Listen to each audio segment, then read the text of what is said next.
Hola a todos, bienvenidos a una nueva edición de Fortinet Experts in Studio. Mi nombre es Adrián Quinteros, ingeniero cloud, especialista para Argentina, y me acompaña John Graue. ¿Qué tal? Mi nombre es John Graue, yo soy arquitecto de soluciones cloud para el team de consultoría cloud. Y en este caso, en este episodio, vamos a hacerlo como una continuación del que ya estuvimos hablando, donde hablamos del Journey to the Cloud.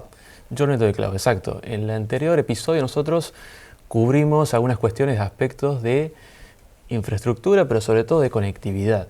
¿Te recuerdas que hablamos de IPsec túneles? ¿Qué más vimos en esa oportunidad? También repasamos la parte de los pilares. Eso era una cosa importante que habíamos resaltado, que era, por ejemplo, cómo administrar la nube, todo el manejo de la postura de seguridad. Le hicimos énfasis en eso. Y también hicimos énfasis en el network security. Puntualmente hicimos hincapié en la parte de firewall, pero más que nada como algo adicional a no estar tanto cubriendo los aspectos de seguridad con los que se llaman security groups. Dependiendo de cada uno de los proveedores de nube, o tendrán nombres diferentes, pero son access lists, ¿no? Exacto. Cubrimos la parte de networking, es decir, si bien dimos algunas máximas y algunas cuestiones que tienen que ver con la seguridad, hablamos conceptos de seguridad en general y pensamos siempre un camino hacia la nube desde la mirada de empezar a cubrir la segregación de redes. Algo de lo que también charlamos era la posibilidad de ver tráfico de inspección fina, pero en esta oportunidad vamos a necesitar cubrir completamente la seguridad en todas sus capas, ¿no? Sí, en todas sus capas. Una de las cosas que habíamos visto también era el punto de como si fuera una terminación de sus redes D1. Sí. Como vos bien dijiste que era un tema de la parte de networking, pero me parece que un firewall de nueva generación como el que habíamos visto no cubre todo, no cubre cosas que son puntualmente para la parte aplicativa. Exactamente. Si tenemos la necesidad, y de hecho va a pasar mucho, lo vemos constantemente en clientes, la necesidad, bien digo, la urgencia de publicar hacia Internet o de cara al mundo un servicio, un desarrollo, podremos con un firewall de alguna manera hacerlo, es válido. Sí. Pero seguramente vamos a necesitar poder dejar por fuera ataques o intenciones de vulnerabilidad del sitio de gente que tiene conocimientos para hacerlo, ¿verdad? Sí, y cuando con clientes hablamos de topología, siempre me consultan sobre si utilizar un firewall de nueva generación o si utilizar un WAF, que es más acorde a la parte aplicativa, como decíamos. Idealmente serían los dos. Primero, digamos, en la parte de la entrada, como si fuera un perimetral, sí, el firewall, pero mucho más cercano a lo que son la capa de servicios, la capa aplicativa, como venimos diciendo, ahí sí aplica más un WAF. Y creo que es el día de hoy, ¿no? Hoy me parece que vamos a enfocarnos en eso. La idea es llevarles a ustedes lo que ustedes necesitan, información, buenas prácticas en relación a segurizar ese desarrollo. Puede ser información sensible que nosotros expongamos a través del desarrollo, entonces es importante ocuparnos de la seguridad en materia de lo que es lo que nosotros ponemos de cara hacia Internet. Ya sabemos que, bien lo dijiste, serían complementarios con un firewall porque podría ser un esquema totalmente válido, pero de alguna manera también pregonamos la idea de que nos especialicemos en el producto, que nosotros de pronto tengamos un enfoque bien diferencial de segurizar aquello que ponemos de cara hacia los usuarios finales. ¿Y protejo con herramientas nativas de la nube o voy por otro lado? Buena pregunta.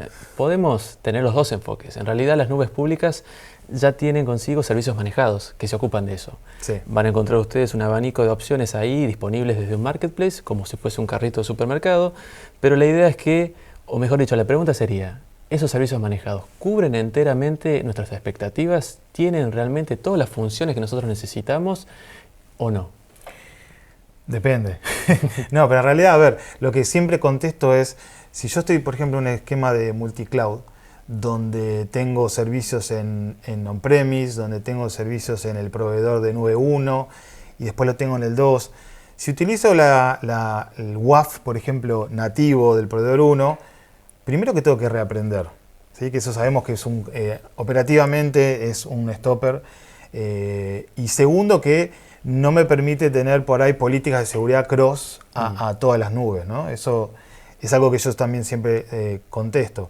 Si yo voy a estar trabajando con diferentes proveedores y cada uno me va a dar algunos features que por ahí uno tiene, el otro le falta, si yo ya estoy trabajando con algo en on-premise, por ahí la idea de extender y abstraerme un poco del proveedor también es una ventaja. Tal cual. Creo que son dos enfoques válidos. El aspecto de, lo mencionaste vos, si ya tenemos gente en nuestro equipo de seguridad o en la parte de ingeniería con conocimiento o expertise en una tecnología, me parece totalmente válido que esa misma gente intente llevar ese desarrollo a una nube pública.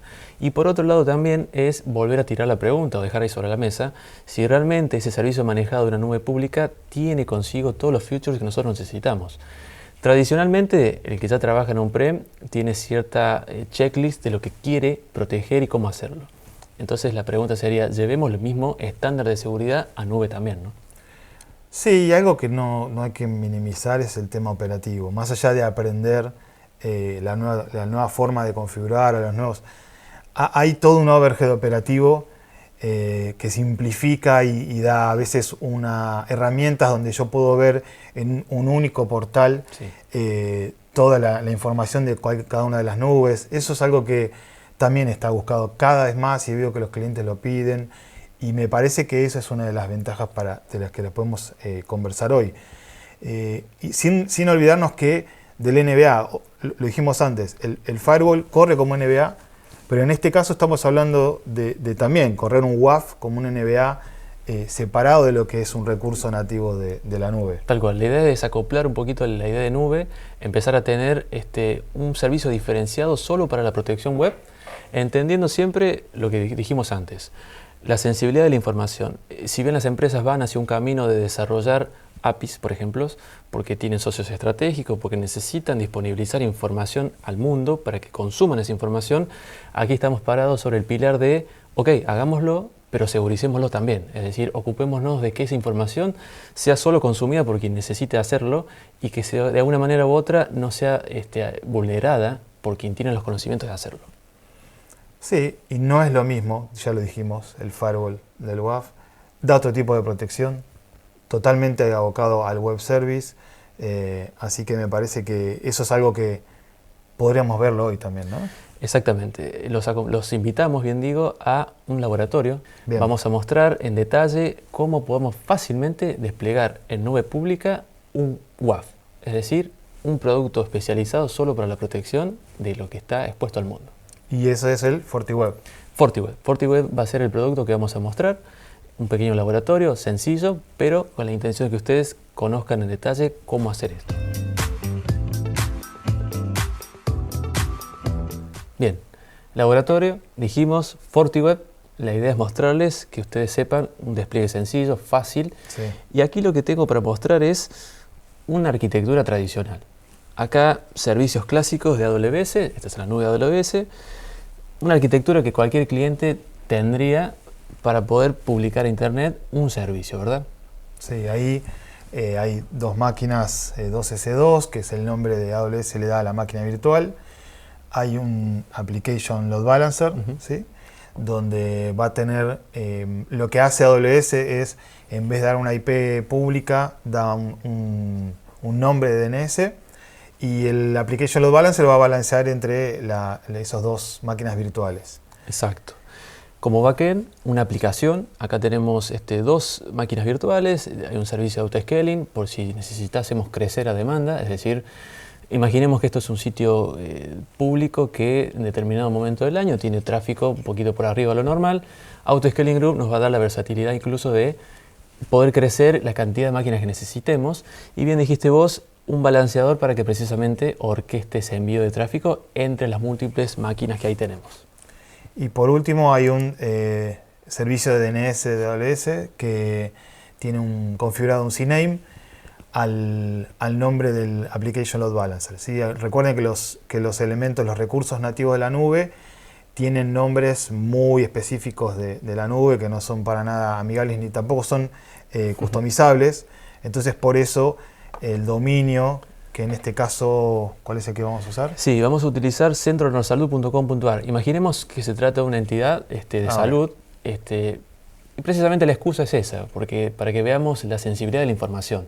Sí, el sitio podría ser un sitio donde tranquilamente un paciente saque información sobre su estado de salud, exámenes, informes, chequeos médicos, sí. Y es una excusa, no es un sitio que está construido con esa información, pero sí mayormente el trabajo lo va a tener Route 53. A través de Route 53 vamos a poder hacer el manejo de tráfico de DNS, porque precisamente vamos a partir de un dominio que es propio de cada persona que lo tenga, pero a partir de ahí los name servers que ese dominio utilice van a ser precisamente lo de la zona creada en Route 53. Bien, y ahí el usuario cuando pide por el registro A, en realidad Route 53 le va a devolver un CNAME. Correcto.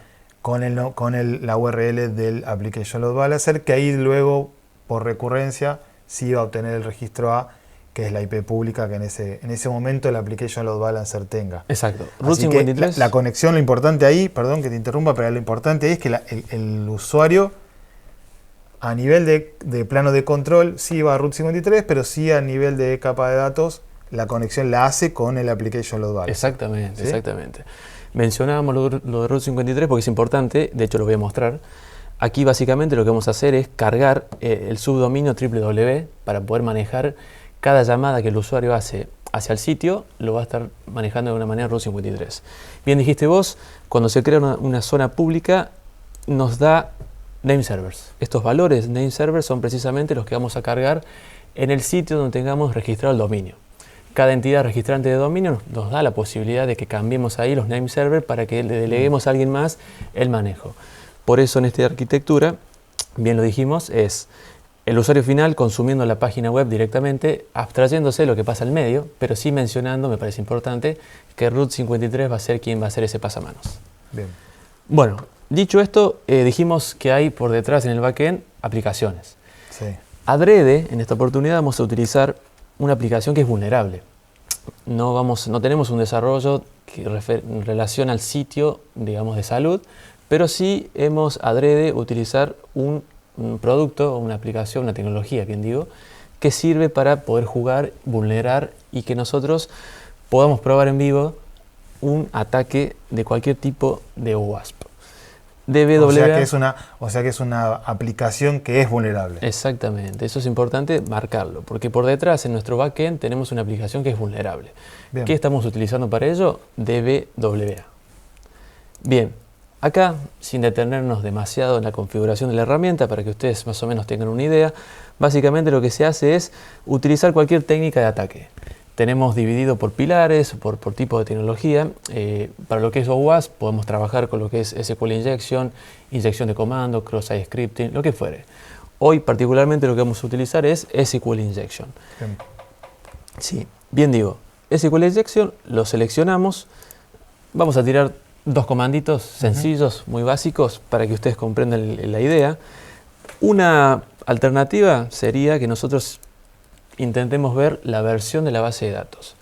Aquí estaríamos frente a una situación de information disclosure, porque básicamente lo que estaría sucediendo es que estamos dando más información de la que necesitamos dar. Volvemos a lo que mencionábamos antes. Estamos en presencia de algo que se desarrolla para que consuma un usuario que solamente acceda a lo que necesita, ni más ni menos. Sí, parte de información que puede ser luego utilizada para otro tipo de ataque. Correcto. Este comando, sin entrar en tecnicismo, me va a dar la posibilidad de que yo pueda saber por detrás qué tipo de base de datos yo tengo. Aquí la voy a remarcar porque también da otra información en relación a usuarios que están en la base de datos, pero sí detengámonos en ese punto. Con la ejecución de un comando yo puedo saber la información de la base de datos que está por detrás. Piensen ustedes que cada vez que se desarrolla una aplicación siempre tenemos una base de datos por detrás porque hay información de lo que fuere. En este caso, el sitio podría tener un formulario de login. Entonces, esa validación de usuario y clave iría siempre contra una base de datos. Correcto. Y este otro comando, que es un comando que de alguna manera es una sentencia de que es siempre verdadero.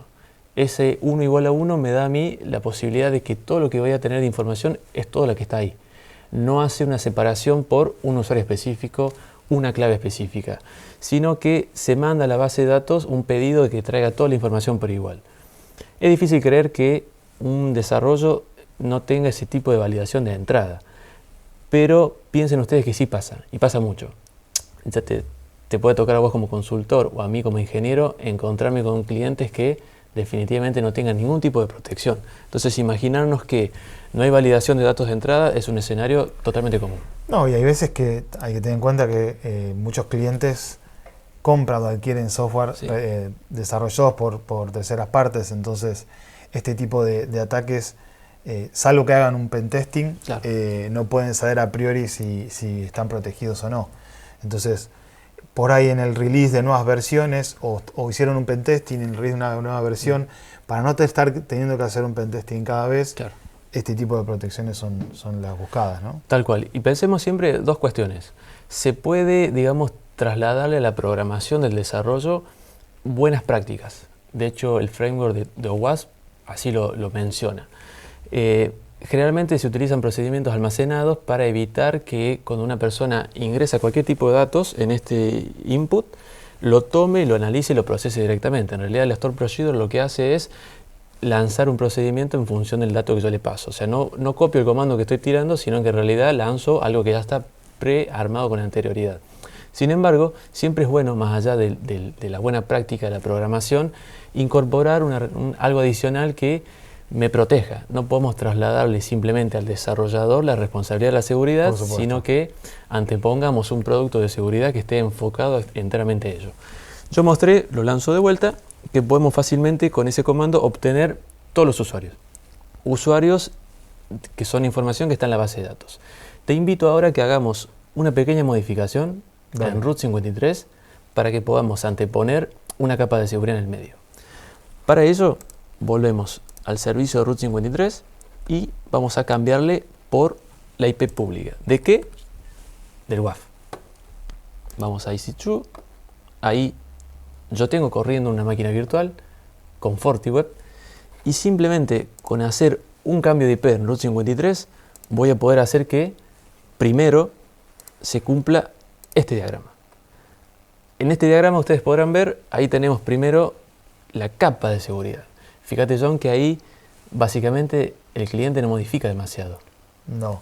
Ahora Route 53 no le contesta más por el nombre de Application Load Balancer, sino que le va a contestar por la IP pública del FortiWeb. Y en el FortiWeb va a haber configurado un servicio donde va a apuntar al Application Load Balancer. Entonces, lo que estamos haciendo es anteponer el WAF en el camino del plano de datos, ¿no? Exactamente. Acá teníamos antes un registro CNAME. Vos dijiste, el balanceador, una vez que lo creamos, tiene un nombre de DNS, un nombre bastante difícil de recordar, de hecho. Lo que estamos haciendo es una modificación muy simple, un registro del tipo A que apunte a la IP pública de una máquina virtual que tiene consigo el software de FortiWeb. Haciendo este cambio, vamos a poder luego ir a la misma aplicación, pero con un pequeño detalle, que es que ya no va directo a la aplicación o al balanceador, sino que hay algo en medio, algo que se para ahí y que inspecciona finamente. Bien, para probar rápidamente, el cambio fue con este IP, la 34235. Podemos intentar ver la resolución. Ahí está. Ahí está respondiendo la nueva IP de el FortiWeb. Antes nos contestaba directamente el balanceador. Una vez hecho eso, volvemos a la aplicación vulnerable, ¿sí? Importante remarcar eso, y vamos a intentar lanzar exactamente el mismo ataque. SQL Injection, lo dijimos, ahí está pregrabado de hecho el comando, y bloqueo. ¿Por qué sucede esto? Bueno, vamos a tratar de ser más claros en este aspecto. Ya no está el cliente o el usuario final yendo directamente a la aplicación que es vulnerable. Está FortiWeb en el medio. Fíjense ustedes que fue una modificación sencilla, muy pequeña. Pero ya no puedo simplemente hacer este ataque. Ya tengo una capa de seguridad que me va a decir a mí, mira, esto es un intento de ataque de SQL Injection. FortiWeb lo detecta y por ende lo bloquea. Ya no le traslado simplemente a la programación y a la buena práctica y al framework de OWASP la responsabilidad de la seguridad. Yo lo estoy haciendo aquí con FortiWeb. De hecho, podría, si querés, probar el anterior comando, que es el comando de intentar saber la versión de la base de datos. Hago exactamente lo mismo. Intento lanzar esto y ahora otro bloqueo. Es FortiWeb el que está actuando en el medio. Vamos a ir ahora al WAF directamente. Para ello vamos a copiar la IP pública y te voy a mostrar, John, los logs y lo que es FortiWeb muy bien. encontró. IP pública, vamos aquí.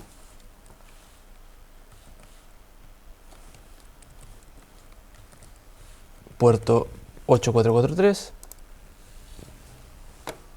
Ahora esto, digamos, cuando yo esto lo estoy desplegando en premise, es exactamente lo mismo. Cuando yo tengo un balanceador y tengo un servicio que es a través de SSL o TLS, los certificados están en el balanceador.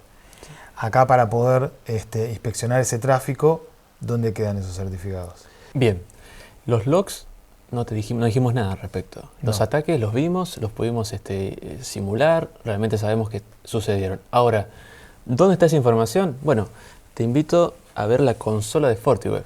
Bien. Esto que estás viendo en pantalla es el producto.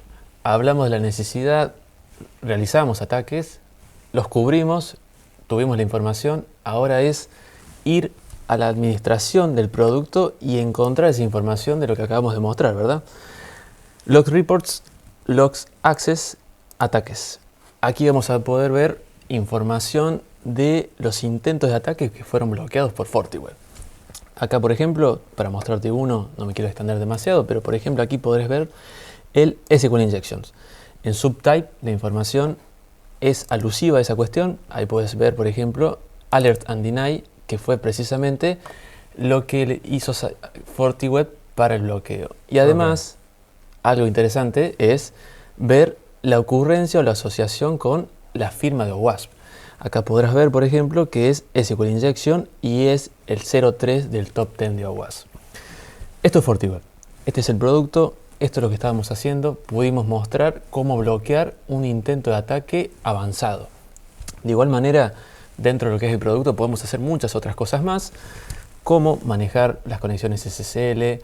Podemos ir activando funciones específicas de FortiWeb que tienen que ver con DDoS, rate limit. Podemos incluso denegar por geolocalización, es decir, supongamos que tenemos un desarrollo cuyos clientes solamente son de Argentina, entonces me parece atinado decir o mencionar que no tendría sentido que nadie se conecte de otro país.